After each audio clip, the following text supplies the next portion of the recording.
Good morning students. छात्रों, हमने पिछले वीडियो में rise and fall field book के बारे में बात की थी। किस तरह से हम स्टाफ रीडिंग पढ़ के rise and fall field book बनाते हैं और उसके आधार पर कैसे प्रोफाइल बनाई जाती है, इसके बारे में मैंने आपको पिछले वीडियो में बताया था। आज का ये जो वीडियो मैं बताने जा रहा हूँ ये हाइट ऑफ इंस्ट्रूमेंट मेथड से रिलेटेड है, जिसमें हाइट ऑफ इंस्ट्रूमेंट के आधार पर हम फील्ड बुक तैयार करते हैं और प्रोफाइल बनाते हैं। तो आइए हम देखते हैं हाइट ऑफ इंस्ट्रूमेंट अर्थात उपकरण की ऊंचाई के आधार पर किस तरह से क्षेत्र पुस्तिका बनाकर हम फील्ड बुक तैयार करते हैं और प्रोफाइल की रचना करते हैं। ये एक नमूने के तौर पर एग्जाम्पल के लिए आपके सामने एक फील्ड बुक रखी गई है। मैं इसे थोड़ा और जूम कर देता हूँ, इसे आप अच्छे से थोड़ा सा समझने का प्रयास करें और इसी के आधार पर आप भी फील्ड बुक तैयार करने का प्रयास करेंगे। ये field book RL rise and fall से थोड़ी सी अलग है। हेडिंग आप लिखेंगे dumpy level survey, height of collimation level अर्थात संधान रेखा फील्ड बुक, या इसे हम हाइट ऑफ इंस्ट्रूमेंट मेथड भी कहते हैं। कोलिमोशन लेवल याद नहीं रहे तो आप हाइट ऑफ इंस्ट्रूमेंट का यूज़ कर सकते हैं। यहाँ आप देखेंगे इंस्ट्रूमेंट के स्टेशन लिखे गए हैं, डिस्टेंस लिखा गया है, स्टाफ स्टेशन है, फिर स्टाफ रीडिंग है। यहाँ तक तो आपने उसमें भी देखा था, किसमें, राइज एंड फॉल में। यहाँ हम एक कॉलम और बढ़ा रहे हैं जिसमें हम हाइट ऑफ इंस्ट्रूमेंट ज्ञात करते हैं, और राइज फॉल में हमने क्या निकाला था, राइज और फॉल निकाला था, उत्थान और पतन निकाला था। यहाँ उसके बजाय हम उपकरण की ऊंचाई ज्ञात करते हैं और अंत में RL। तो अब यहाँ देखें, यहाँ पर कुल 8 दंड स्टेशन लिए गए हैं और 8 दंड स्टेशनों के मध्य की दूरी 3-3 मीटर रखी गई है। इन दंड स्टेशनों को हमने स्मॉल लेटर में A से लेकर H तक नाम दिए हैं। ठीक है। अब पहला इंस्ट्रूमेंट स्टेशन हमारा A है जिसका डिस्टेंस 0। स्टाफ स्टेशन का नाम अर्थात दंड स्टेशन का नाम स्मॉल लेटर में A से रखा गया है। इस A स्टेशन से स्मॉल a स्टेशन को जो मान पढ़ा गया, जो पाठ्यांक पढ़ा गया, वो हमारा पहला पाठ्यांक है, और जो पहला पाठ्यांक पढ़ा जाता है उसे हम पश्च दृष्टि पाठ्यांक कहते हैं अर्थात BS कहते हैं, जिसे हमने BS वाले कॉलम में लिखा है। BS का मतलब होता है बैक साइड रीडिंग।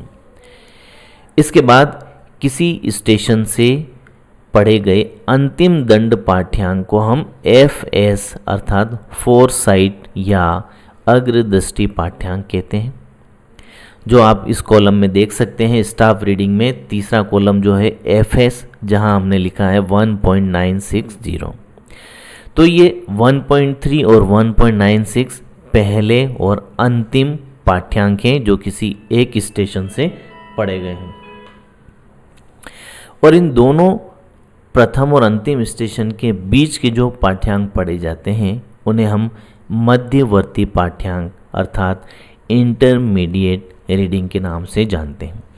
यहाँ पर मध्यवर्ती पाठ्यांक B, C और D के पढ़े गए हैं 1.3, 1.54 और 1.655।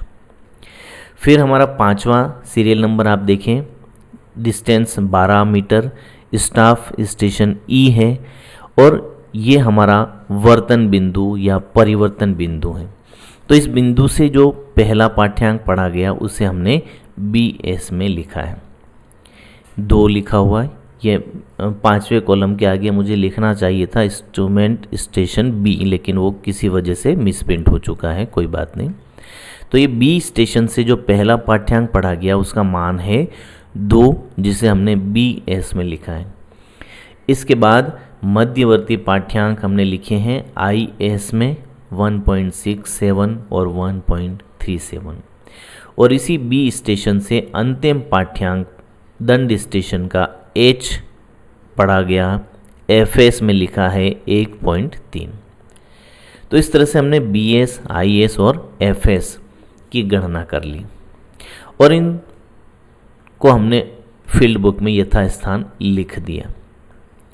अब BS या पश्च दृष्टि पाठ्यांक का योग हम अंत में नीचे लिखते हैं सिग्मा BS के रूप में, जो लिखा हमने 3.3। FS फोरसाइट रीडिंग अग्रदृष्टि पाठ्यांक का योग हमने लिखा है सिग्मा FS के रूप में 3.26। इन दोनों का अंतर हम निकालेंगे। अंतर आपने देख लिया, sigma BS minus sigma FS बराबर 0.04। यह अंतर और RL का अंतर एक समान आना चाहिए। हाइट ऑफ इंस्ट्रूमेंट का अगला कॉलम है, कैसे ज्ञात करते हैं? जब भी यंत्र स्टेशन बदला जाएगा हाइट निकाली जाएगी। यदि यंत्र स्टेशन एक है तो हमें एक ही हाइट ज्ञात करनी है और दो हैं तो दोनों की हाइट ज्ञात करनी है। हमारा फर्स्ट कॉलम RL बेंचमार्क था हमारा 15 मीटर, तो उसका पहला RL हमने माना 15 मीटर। हाइट ऑफ इंस्ट्रूमेंट ज्ञात करने के लिए जो भी RL होता है उसमें हम BS अर्थात पश्च दृष्टि पाठ्यांक को जोड़ देते हैं। यहाँ पर RL था 15 मीटर और पश्च दृष्टि पाठ्यांक BS का मान है 1.3। हमने इन दोनों को जोड़कर लिख दिया 16.3। तो हमारे A इंस्ट्रूमेंट स्टेशन की हाइट हो गई 16.3 मीटर। अब इस 16.3 मीटर के आधार पर हम RL निकालते हैं। RL निकालने के लिए हम हाइट ऑफ इंस्ट्रूमेंट में से FS या IS को घटाते हैं। IS मतलब मध्य पाठ्यांक, FS का मतलब अग्र दृष्टि पाठ्यांक।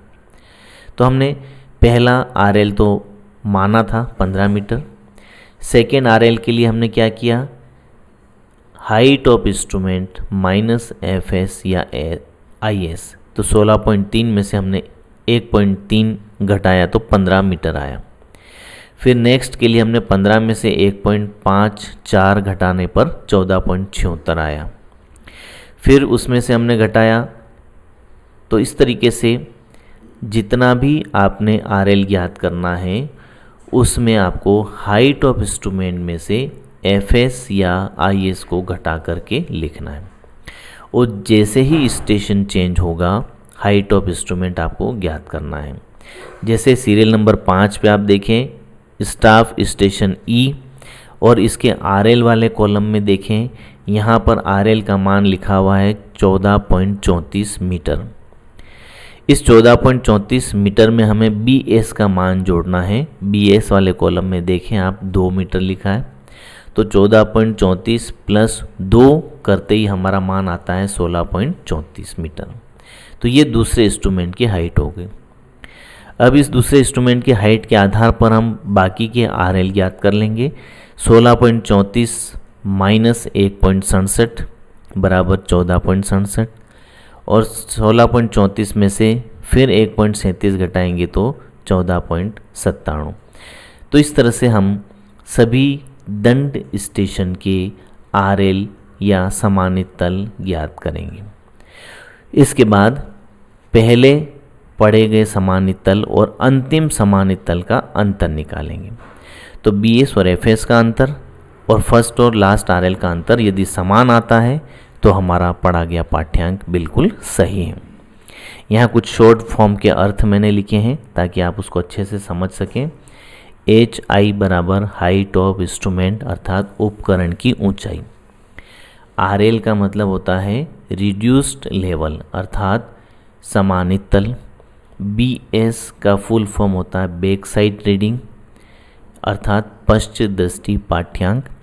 IS का मतलब होता है इंटरमीडिएट साइट अग्र दृष्टि पाठ्यांक। FS का मतलब होता है फोर साइट अर्थात अग्र दृष्टि पाठ्यांक। IS का था मध्यवर्ती पाठ्यांक। हाइट ऑफ इंस्ट्रूमेंट कैसे ज्ञात करते हैं? RL या BM में BS जोड़ते हैं अर्थात RL प्लस पश्च दृष्टि पाठ्यांक और RL ज्ञात करने के लिए हम हाइट ऑफ इंस्ट्रूमेंट में से FS या IS के मान को घटा देते हैं। FS मतलब अग्रदृष्टि, IS मतलब मध्यवर्ती पाठ्यांक। तो इस आधार पर हमारी फील्ड बुक तैयार हो जाती है और इस फील्ड बुक की सहायता से हम एक प्रोफाइल तैयार कर सकते हैं। जैसे कि पिछली प्रोफाइल मैंने बताई थी आपको, इसी प्रकार यहाँ भी हम स्केल मान लेंगे। हमने यहाँ माना हॉरिजॉन्टल स्केल पर 1 सेंटीमीटर बराबर 1.5 मीटर और वर्टिकल पर हमने 1 सेंटीमीटर बराबर 1 मीटर माना है। तो इस तरीके से आप ये प्रोफाइल की रचना कर सकते हैं।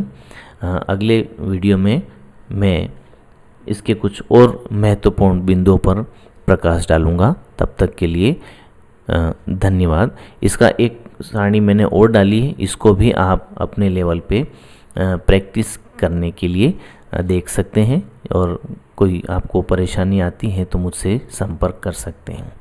Thank you very much.